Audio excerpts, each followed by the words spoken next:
Salam, axşamınız xeyir olsun değerli izleyiciler. Bu yani qaymaqsız, sonra göbələksiz, sadə üsulla belə bir jülyen elədim. Yəni qaymaq qatmadan, sonra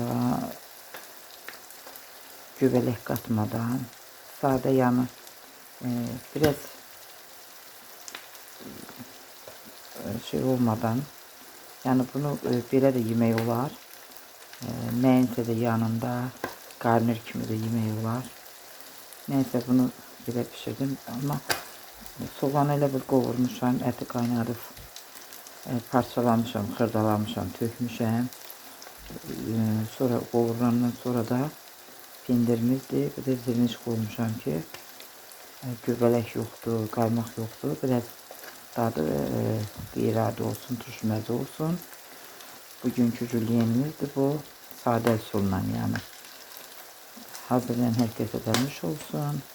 Güç hakkınızı da halal edin. Kanala destek olanlara minnettarlığımı bildirirəm.